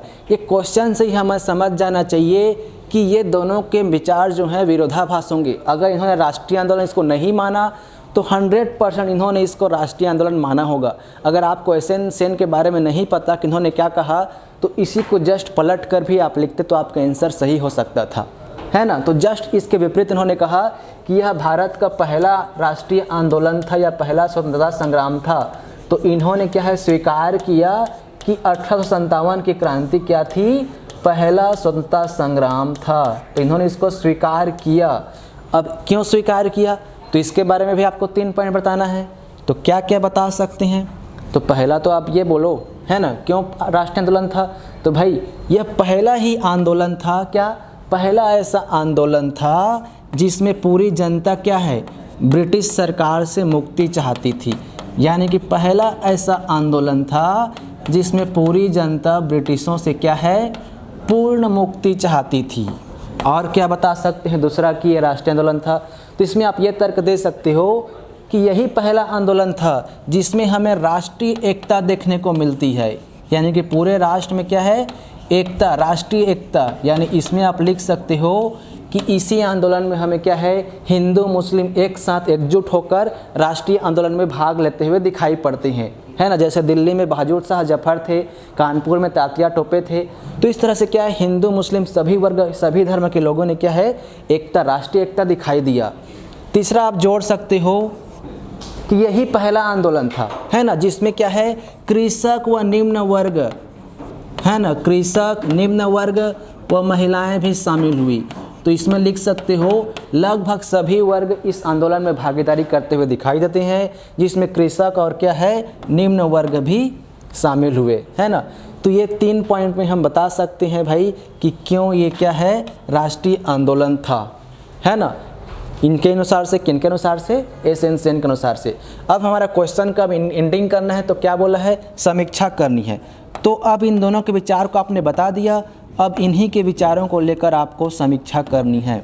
तो इसमें हम क्या लिख सकते हैं, देखो इसमें हम लिख सकते हैं यद्यपि, है ना, यद्यपि जो 1857 की क्रांति थी वो संपूर्ण क्षेत्र में व्याप्त नहीं थी, परंतु इसके बावजूद इसने क्या है लोगों को एकजुट कर या राष्ट्र की जनता को एकजुट कर उन्हें आगामी आंदोलन के लिए प्रेरित किया, है ना। समीक्षा में आप क्या लिखोगे, यद्यपि यह क्रांति सीमित क्षेत्रों में व्याप्त थी या सभी क्षेत्रों में भले ही व्याप्त न हो, परंतु इसके बावजूद राष्ट्र की जनता को एकीकृत कर उन्हें क्या है आगामी आंदोलनों के लिए प्रेरित किया।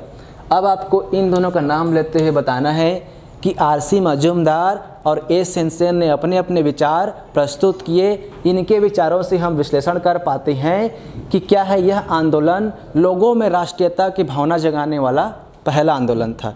यानी आपने दोनों के विचार को मिला दिया, ना तो इनको आपने पूरा कहा कि नहीं पहला स्वतंत्रता संग्राम है, ये भी नहीं बोला, और ये भी नहीं बोला कि ये क्या है पूर्ण रूप से राष्ट्रीय आंदोलन नहीं था। आपने दोनों को मिलाकर क्या बोल दिया कि हाँ यह पहला ऐसा आंदोलन था जिसने लोगों में क्या है राष्ट्रीयता की भावना जगाई। अब भले ही हम इसे राष्ट्रीय माने या न माने अपने अपने बात है, लेकिन हमने दोनों को मिलाकर बोल दिया कि पहला ऐसा आंदोलन रहा जिसने लोगों में राष्ट्रीयता की भावना जगाई या लोगों को राष्ट्रीय क्या है आंदोलन के लिए प्रेरित किया। फिर उसके बाद आप निष्कर्ष लिख सकते हो, है ना, कि 1857, यहाँ पर आप पंडित नेहरू या किसी का भी कथन लिख सकते हो। निष्कर्षतः कह सकते हैं कि 1857 का स्वरूप व्यापक था, इसीलिए पंडित नेहरू ने कहा, क्या कहा है 1857 की क्रांति में, यह पुरानी व्यवस्था के स्थान पर नई व्यवस्था को उत्पन्न करने वाला आंदोलन था। क्या कहा, पुरानी व्यवस्था के स्थान पर नई व्यवस्था को जन्म दिया या नई व्यवस्था को जन्म देने वाला आंदोलन रहा। इस तरह से हम क्या है ये पूरे आंसर को हम क्या है लिख सकते हैं। इनके विचारों को हम क्या है समीक्षा करते हुए निष्कर्ष दे सकते हैं। ठीक है, अब इसका लिखा हुआ आंसर आप लोग देखो,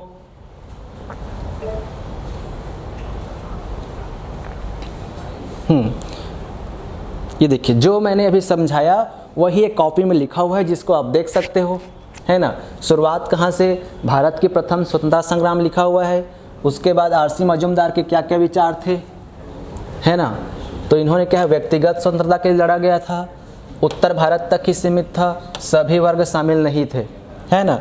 एसएन सेन जी ने क्या कहा कि पहला आंदोलन जिसमें कृषक और निम्न जाति वर्ग शामिल हुए, और जिसने क्या है, पहला आंदोलन जिसमें जनता क्या है, अंग्रेज़ों से पूर्ण मुक्ति चाहती थी, और हिंदू मुस्लिम एकता भी इसी में दिखाई दिया। और लास्ट में हमने कंक्लूजन निकाला कि क्या है, यह प्रथम आंदोलन था जिसमें क्या है, राष्ट्रीयता जगाने, यानी कि लोगों में राष्ट्रीयता जगाने वाला क्या है, पहला आंदोलन था। और लास्ट में ये जो नेहरू जी का कथन, इसके साथ मैंने एंडिंग किया है, देख लो, दिखाई नहीं दे रहा तो एक बार। 1857 की क्रांति पुरानी व्यवस्था पर नई व्यवस्था की जीत है, ठीक है।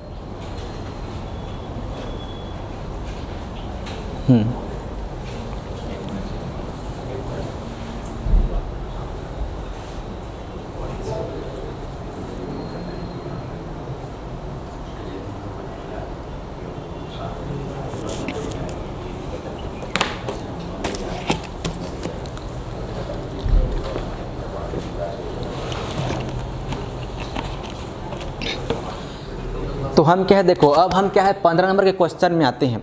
तो 15 नंबर में 2 पार्ट होते हैं जिसमें से एक क्वेश्चन को आपको लिखना रहता है, लेकिन हम यहाँ क्या है, दोनों क्वेश्चन को डील करेंगे। तो पहला क्वेश्चन क्या था, गुप्तकालीन भारत में शिक्षा और साहित्य के विकास की समीक्षा कीजिए। तो यहाँ पर देखो क्वेश्चन में फिर क्या बोला है, समीक्षा कीजिए। हर बार आपको पूछ रहा है क्या, समीक्षा कीजिए, मूल्यांकन कीजिए। तो इस कीवर्ड को पकड़ना है। तो हमें इसको कैसे लिखना है, तो शिक्षा और साहित्य के समय में गुप्त काल कैसा था, उस समय शिक्षा के क्षेत्र में क्या क्या कार्य हुए, और साहित्य में क्या क्या साहित्य लिखे, उन साहित्य की क्या क्या महत्व था, इन्हीं सब को बताते हुए लास्ट में हमें अपना विचार देना है भाई कि वाकई में क्या यहाँ शिक्षा और साहित्य का विकास हुआ कि विकास नहीं हो पाया था, ये अपना विचार देना है ना। तो अगर आपने पढ़ा होगा प्राचीन भारत, तो ये तो पता ही होगा कि गुप्त काल को भारतीय इतिहास का स्वर्ण काल कहते हैं। लेकिन स्वर्ण काल में उस समय सबसे जो उच्च स्तर पर था वो शिक्षा और साहित्य ही था, है ना। तो शिक्षा और साहित्य को इसीलिए क्वेश्चन में पूछा गया क्योंकि शिक्षा और साहित्य ही गुप्त काल में क्या है, सबसे क्या है, सर्वोत्तम मानी जा सकती है। तो यहाँ पर शिक्षा और साहित्य का विकास वहाँ पर बहुत बढ़िया हुआ था, इसीलिए इस क्वेश्चन को पूछ दिया। तो हम शुरुआत देखो क्वेश्चन पे हम आते हैं। तो क्वेश्चन की शुरुआत हम कैसे करेंगे, तो यहीं पे लिख सकते हैं कि जो गुप्त काल था, है ना, गुप्त काल शिक्षा एवं साहित्य के क्षेत्र में भारतीय इतिहास का स्वर्ण काल कहलाता है। यहाँ से आप शुरुआत करोगे गोल्डन पीरियड से कि जो गुप्त काल था वो भारतीय इतिहास का क्या है, शिक्षा व साहित्य के क्षेत्र में स्वर्ण काल क्या है माना जाता है या कह सकती हैं। इसको वो लिखना शिक्षा और साहित्य क्षेत्र में, क्योंकि बाकी क्षेत्र अगर आप सामाजिक क्षेत्र की बात करोगे तो उतना अच्छा नहीं माना जाता। तो इसीलिए क्या है, शिक्षा और साहित्य के क्षेत्र में क्या है, गुप्त काल को हम क्या है, भारतीय इतिहास का स्वर्ण काल कहते हैं। यहाँ से हम स्टार्टिंग करेंगे। फिर इसके बाद हम बताएंगे कि इस समय शैक्षणिक शिक्षा का विकास कैसा था या शैक्षणिक उपलब्धियाँ क्या क्या थी। तो यहाँ पर हम लिख देंगे गुप्त काल में शिक्षा।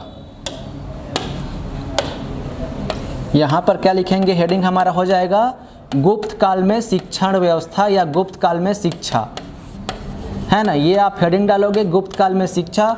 तो शिक्षा कैसी थी, तो इसको आप 3-4 पॉइंट बताओगे। तो पहला आप लिख दोगे शिक्षण केंद्र या शिक्षा के केंद्र, यानी शिक्षा के कौन कौन से वहाँ पर प्रमुख केंद्र थे।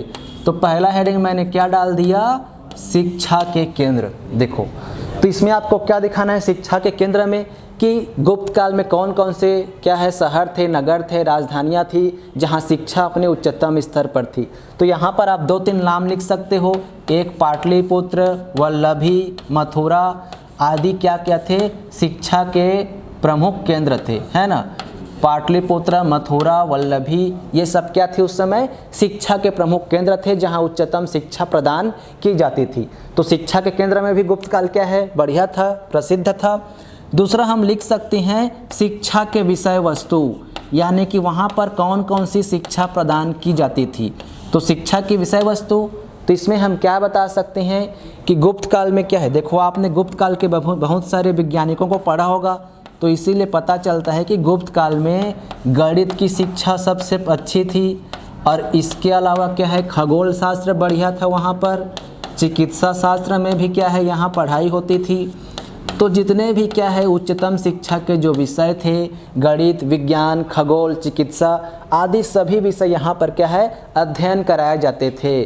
तो गुप्त काल में क्या है शिक्षा के विषय वस्तु ये सारे थे। तीसरा पॉइंट हम लिख सकते हैं कि इसमें क्या है, हमने लिख लिया केंद्र लिखा, विषय वस्तु लिख दिया। अब यहाँ पर हम संस्थान लिख सकते हैं। तो गुप्त काल में क्या है एक से एक महाविद्यालय और विश्वविद्यालय प्रसिद्ध थे, तो उन्हीं में से आप एक दो को यहाँ पर बता दोगे, और मैंने हेडिंग इसीलिए क्या डाला कि प्रमुख संस्थान। तो गुप्त काल में क्या है एक संस्थान को आप यहाँ पर मेंशन करो कि जो वहाँ पर क्या था नालंदा विश्वविद्यालय, तो यहाँ पर आप मेन किसको क्या है मेंशन करोगे, नालंदा विश्वविद्यालय। तो गुप्त काल का क्या है नालंदा विश्वविद्यालय क्या है पूरे विश्व का क्या है सर्वोत्तम विश्वविद्यालय था, जहाँ विदेशों से क्या है अध्ययन के लिए क्या है लोग यहाँ आते थे। और इसका निर्माण बता सकते हो क्या कुमारगुप्त ने। तो यहाँ पर एक 2 पॉइंट में 2 लाइन में लिख सकते हो कि गुप्त काल का नालंदा विश्वविद्यालय क्या है विश्व में सर्वप्रसिद्ध था, जहाँ विदेशों से अध्ययन करने लोग आते थे, और क्या है इसका निर्माण कुमारगुप्त ने करवाया था। अब ये लास्ट पॉइंट आप लिख सकते हो चौथा कि प्रमुख उपलब्धियाँ। तो शिक्षा के क्षेत्र में गुप्त काल में क्या क्या उपलब्धियाँ हुई थी, है ना। तो 2-4 यहाँ पर आप उपलब्धियाँ गिना दो। तो उपलब्धि में क्या लिखेंगे, तो वही गणित के क्षेत्र में क्या उपलब्धि हुई, विज्ञान क्षेत्र में क्या उपलब्धि हुई, तो 1-2 का आप लिख सकते हो। जैसे यहाँ पर मैं लिखूँगा आर्यभट्ट जी ने क्या किया, पाई का मान दिया, तो ये गणित के क्षेत्र में हम उपलब्धि मान सकते हैं, है ना। पाई के मान को क्या है गणित के क्षेत्र में हम उपलब्धि मान सकते हैं। इसके अलावा एक आध कोई और क्षेत्र लिख सकते हो, जैसे चिकित्सा के क्षेत्र में बहुत बताएं तो क्या है सुश्रुत के आप शल्य चिकित्सा को बता सकते हो कि इन्होंने क्या है शल्य चिकित्सा में क्या है उपलब्धि हासिल की। तो ऐसे विभिन्न क्षेत्रों में क्या है गुप्त काल में शिक्षा के विभिन्न क्षेत्रों में उपलब्धियां हासिल की गई है, ये आप बता सकते हो। तो शिक्षा को आप क्या है इन 4 पॉइंट में आप बता दो। अगर आपको और एक्स्ट्रा लिखना चाहो तो आप लिख सकते हो, है ना। तो हमें क्या है मैंने 4 पॉइंट में ये बता दिया कि ये क्या है उस समय शिक्षा का विकास के कार्य हुए, ठीक है। अब इसमें कोई नेगेटिव पॉइंट तो उतना नहीं लिखना है, क्योंकि जनरली शिक्षा और साहित्य के लिए पूरा गुप्त काल क्या है पूरे इतिहास में सर्वप्रसिद्ध माना जाता है, तो इसमें हमें नेगेटिव पॉइंट बताने की ज़रूरत नहीं है। अब हम देखते हैं अगला क्या पूछा था। अगला पूछा था वो साहित्य के विकास को। तो यहाँ पर थोड़ा साहित्य को अगले पेज में हम लिखेंगे, है ना। तो गुप्त काल में अब देखते हैं साहित्य के विकास को। अभी पहला हमारा क्या था शिक्षा का विकास, अब यहाँ पर हम देखेंगे साहित्य का विकास। तो गुप्त काल में भाई क्या क्या साहित्य की उपलब्धि हुई, तो हम पहला क्या बताएंगे। पहला हम बता सकते हैं कि इस समय क्या है साहित्य में विविधता थी, है ना। उस समय क्या है बहुत सारे साहित्य लिखे गए, जिसमें उपन्यास भी था, नाटक भी था, काव्य भी थे, महाकाव्य थे, है ना। तो साहित्य में क्या थी विविधता थी। तो हम पहला पॉइंट तो बता सकते हैं कि गुप्त काल में साहित्यों की विविधता विद्यमान थी, यानी कि वो समय क्या है अनेक प्रकार के साहित्य लिखे गए। तो पहला वहाँ का महत्व तो ये हो गया कि साहित्य में क्या थी विविधता थी, जिसमें आप क्या लिख सकते हो नाटक, उपन्यास आदि क्या है प्रमुख विभिन्न प्रकार के साहित्य लिखे गए। तो पहला हमने क्या बताया कि गुप्त काल में साहित्य में क्या थी विविधताएं विद्यमान थी। दूसरा हम क्या बता सकते हैं, तो प्रमुख साहित्यकारों को आप बता सकते हो कि इतिहास के सर्वप्रसिद्ध इतिहासकार गुप्त काल में ही हुए। तो यहाँ पर दूसरा आप हेडिंग डाल सकते हो क्या प्रसिद्ध साहित्यकार। तो गुप्त काल में ही क्या है इतिहास के प्रमुख साहित्यकार हुए, जिनको हम आज भी जानते हैं, है ना। जिनमें आप किनका किनका नाम लिखोगे तो सर्वप्रसिद्ध है कालिदास जी, है ना। यहाँ पर आप प्रसिद्ध साहित्यकारों को बता सकते हो, कालिदास हुए, इसके बाद शूद्रक हुए, है ना। इन्हीं के काल में कौन हुए थे विशाख दत्त हुए थे। तो क्या है इतिहास के सर्वप्रसिद्ध साहित्यकार किस काल में हुए गुप्त काल में ही हुए। तो ये कहीं ना कहीं एक साहित्यिक उपलब्धि ही तो है ना। और तीसरा हम क्या बता सकते थे, तीसरा हम लिख सकते हैं प्रसिद्ध साहित्य, यानी कि जितने भी इतिहास में जो प्रसिद्ध साहित्य हैं वो गुप्त काल में ही लिखे गए हैं। तो अगला हम हेडिंग बता सकते हैं प्रसिद्ध साहित्य, जिसमें आप लिखोगे क्या, कालिदास जी का एकाक लिख लो। इसमें आप लिख सकते हो अभिज्ञान शाकुंतलम, है ना, अभिज्ञान शाकुंतलम। और एक लिख सकते हो जो सबसे फेमस है विष्णु शर्मा का क्या, पंचतंत्र। तो ये जितने फेमस साहित्य हैं वो कब लिखे गए, गुप्त काल में ही लिखे गए, है ना। शूद्रक कमृक्ष कटिकम है, तो आदि जो फेमस साहित्य हैं उनको आप यहाँ पर दिखाओगे कि जितने इतिहास के प्रसिद्ध साहित्य हैं सभी लगभग सभी क्या है, गुप्त काल में लिखे गए हैं। अब इसमें अगला क्या बता सकते हैं, एक पॉइंट और इसमें लिख दोगे तो बराबर हो जाएंगे, है ना। हमने साहित्य बता दिया, साहित्यकार बता दिए, साहित्य विविधता बता दिए। हम लिख सकते हैं अगला हेडिंग धार्मिक साहित्य। तो जितने धार्मिक ग्रंथ थे, तो धार्मिक ग्रंथ में भी गुप्त काल क्या था, सबसे ऊंचा था। धार्मिक साहित्य भी यहाँ पर लिखे गए। तो यहाँ पर लिख सकते हो, तो जो पुराणों का हमें वर्तमान स्वरूप दिखता है ना, जो पुराणों का वर्तमान स्वरूप दिखता है वो गुप्त काल से ही आया है ना।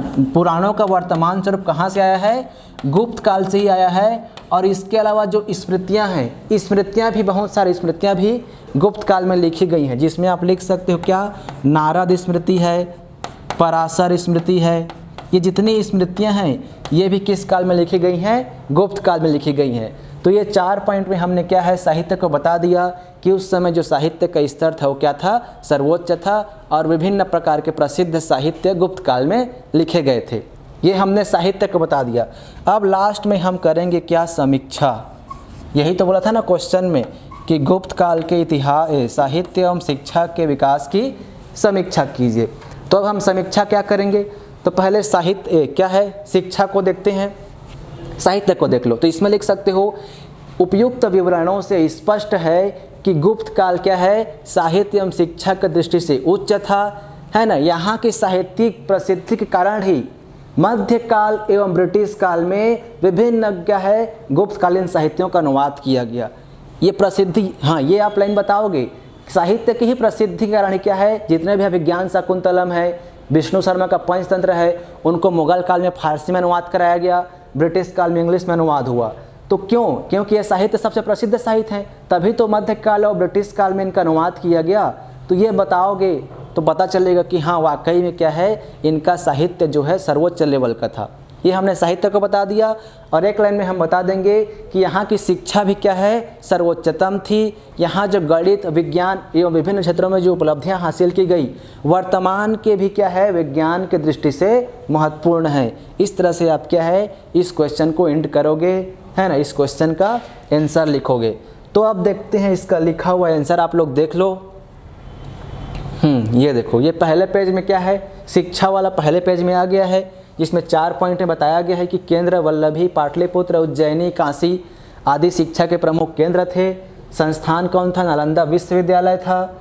क्या क्या विषय थे, तो गणित, विज्ञान, खगोल, चिकित्सा प्रमुख विषय थे, दर्शन शास्त्र भी था।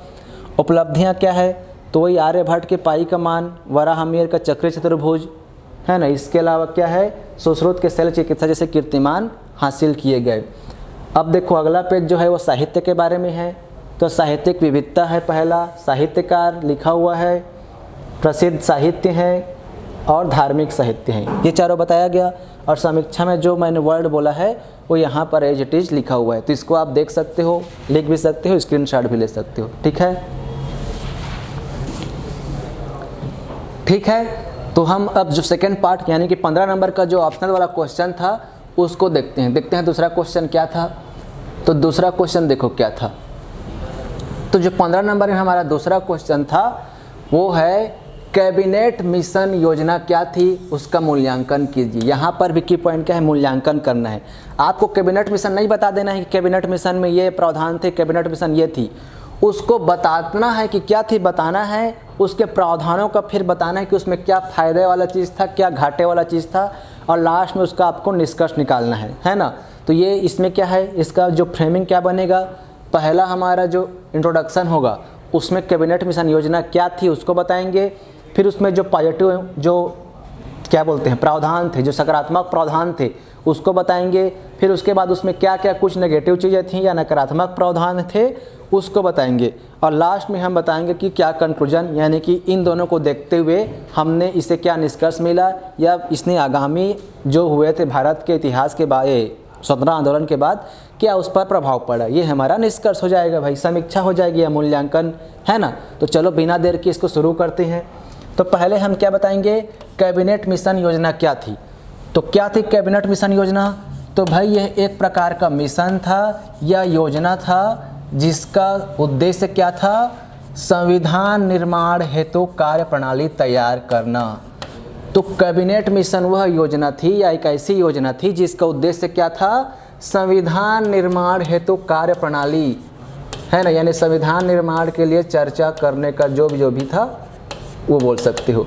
तो कैबिनेट मिशन क्या था, संविधान निर्माण हेतु क्या है, कार्यप्रणाली तैयार करना, इसका उद्देश्य था।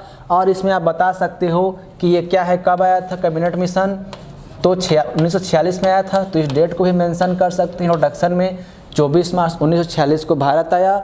और जिसमें क्या है, जिसमें स्टैफर्ड क्रिस्प, ये क्या बोलते हैं उसको, पैथिक लॉरेंस इसके अध्यक्ष थे, है ना। इसके अध्यक्ष कौन थे, पैथिक लॉरेंस थे। और क्या है, इसमें 2 सदस्य थे, एज एलेक्जेंडर और स्टैफर्ड किप्स, इन दोनों को भी आप उल्लेख कर सकते हो। एलेक्जेंडर और क्या है, स्टैफर्ड क्रिप्स भी इसमें क्या थे, सदस्य थे।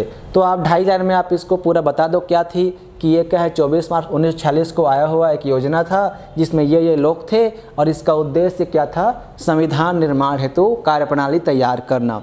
ये हमने ये पहला पार्ट जो बताया है कैबिनेट मिशन योजना क्या थी, लगभग 2 नंबर का ये पार्ट मान लो, उसको हमने बता दिया। अब हम आते हैं मेन पार्ट की ओर कि इस योजना का मूल्यांकन करना है ना। तो हम बताएंगे कि इस योजना में क्या क्या सकारात्मक तत्व थे। अब हम क्या बताएंगे, इस योजना में क्या क्या पॉजिटिव जो इम्पैक्ट थे या क्या क्या सकारात्मक तत्व थे उसको हम बताएंगे। तो देखो कैबिनेट मिशन में कुछ अच्छी बातें थी, उसको उल्लेख करना है। तो सबसे पहला जो इसमें मेन प्रावधान था वो तो था अखिल भारतीय संघ का। तो इस योजना के तहत जितने भी देशी रियासत थे उनको मिलाकर क्या है, एक अखिल भारतीय संघ के निर्माण का प्रावधान था। क्या था, अखिल भारतीय संघ के निर्माण का प्रावधान था। तो इस ये पहली योजना थी जिसमें क्या है, एक अखिल भारतीय संघ के निर्माण की बात कही गई। दूसरा हम इसमें क्या पॉजिटिव इम्पैक्ट देख सकते हैं, तो दूसरा इसमें देख सकते हैं कि इसमें क्या है, प्रांतों को पूर्ण स्वतंत्रता प्रदान किया गया था। यानी क्या, अगर हम केंद्रीय विषयों को छोड़ दें तो बाकी विषयों पर क्या थे, प्रांतों को पूर्ण स्वतंत्रता मिली हुई थी। तो ये भी इसका पॉजिटिव इम्पैक्ट है भाई, है ना। तीसरा अगर हम पॉजिटिव इम्पैक्ट की बात करें तो भारत के संविधान बनाने के लिए भी इसमें बात कही गई थी।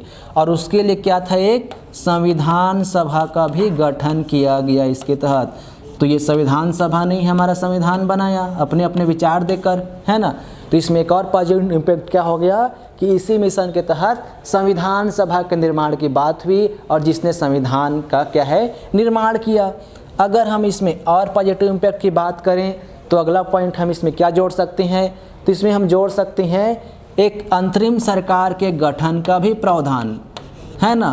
तो भारत ने पहला अंतरिम सरकार क्या है, कैबिनेट मिशन के प्रस्ताव के बाद ही आया। तो अंतरिम सरकार के गठन का भी इसमें क्या था, प्रावधान था। इसके अलावा हम देख सकते हैं तो इसमें क्या है, एक निर्वाचन की भी व्यवस्था थी, है ना, निर्वाचन भी इसमें था। तो प्रत्येक सुने होंगे आप लोगों ने, पढ़े होंगे, क्या है, प्रत्येक 10 लाख की जनसंख्या पर क्या है, एक सदस्य क्या, अप्रत्यक्ष निर्वाचन की बात कही गई थी, है ना। इसमें अगर हम एक और इसमें अच्छी बात थी वो बोल सकते हो कि इसने क्या है, कहीं न कहीं मुस्लिम लीग के क्या है, विभाजन के प्रस्ताव को स्वीकार नहीं किया था, है ना। ये सारे इसमें क्या है, पॉजिटिव इम्पैक्ट है या पॉजिटिव इसके क्या है, बातें थी, ठीक है। अब हम लेकिन क्वेश्चन में क्या बोला है, सिर्फ पॉजिटिव बताना नहीं है, समीक्षा बोल दिया। तो इसमें क्या है, इस योजना में कुछ कमियां भी थी, तो 1-2 कमियां आपको बता देना है, ठीक है। ये पॉजिटिव इम्पैक्ट को आप इन 5-6 पॉइंट में बताओगे, इसके बाद आप इसमें कुछ नकारात्मक तत्व ही बताओगे। तो देखते हैं वह नकारात्मक तत्व क्या क्या हैं, अगले पेज में हम देखेंगे। तो देखो यहाँ पर अब हम इसमें लिखते हैं कि इसमें कुछ नकारात्मक तत्व भी थे। तो क्या क्या हैं, कम से कम 2-4 आपको गिना देना है। तो देखो पहला तो हम लिख सकते हैं कि विभाजन को टालने में असफल रहा ये योजना। पहला इसका नेगेटिव इम्पैक्ट क्या है कि इसने कहीं ना कहीं क्या है, विभाजन को टालने में असमर्थ रहा या असफल रहा, है ना। क्या है, विभाजन को टालने में क्या रहा, असफल रहा। दूसरा हम इसमें नेगेटिव इम्पैक्ट क्या देख सकते हैं, तो कहीं ना कहीं इसने क्या है, अंतरिम सरकार में जो मुस्लिम लीग को सदस्यता दी और उन्होंने इसका दुरुपयोग किस रूप में किया, सांप्रदायिक दंगों को फैलाने में किया। तो ये सांप्रदायिक दंगों को भी रोकने में असफल रहा, है ना। तीसरा हम बोल सकते हैं, तीसरा हम इसमें क्या नेगेटिव इम्पैक्ट बोल सकते हैं, तो इसमें हम बता सकते हैं कि कहीं ना कहीं, है ना, कहीं ना कहीं इसने कांग्रेस और मुस्लिम लीग में दरार को बढ़ावा दिया। किसमें, कांग्रेस और मुस्लिम लीग में इसने क्या है, दरार को बढ़ावा देने का भी थोड़ा बहुत काम किया। इसके अलावा हम एक और नेगेटिव इम्पैक्ट याद आ रहा है मेरे को, इसमें हम एक चीज़ और जोड़ सकते हैं, वो क्या कि जो देसी रियासत थे उनमें सुलह कराने में भी ये योजना असफल रही। तो देसी रियासतों में सुलह बाद में वल्लभ भाई पटेल जी ने तो कराया, जो 4 रियासत मान नहीं रहे थे, है ना, कैबिनेट मिशन क्या है, असफल रही थी। तो देसी भले ही बोल तो दिया कि देसी रियासतों को मिलाकर क्या बनाएंगे, अखिल भारतीय संघ बनाएंगे, लेकिन उनमें सुलह कराने में ये कहीं ना कहीं असफल सिद्ध हुई। तो इतने पॉइंट में हम क्या है, इसके नेगेटिव चीज़ों को हम बता सकते हैं। अब हम लास्ट में क्या करेंगे, लास्ट में हम समीक्षा यानी कि इसका मूल्यांकन। तो अब लास्ट में आ गया मूल्यांकन वाली बात, तो इन्हीं दोनों चीज़ों को लेकर हमें क्या है, इसका मूल्यांकन कर देना है। तो मूल्यांकन हम कैसे करेंगे, देखो, है ना, कैसे करेंगे।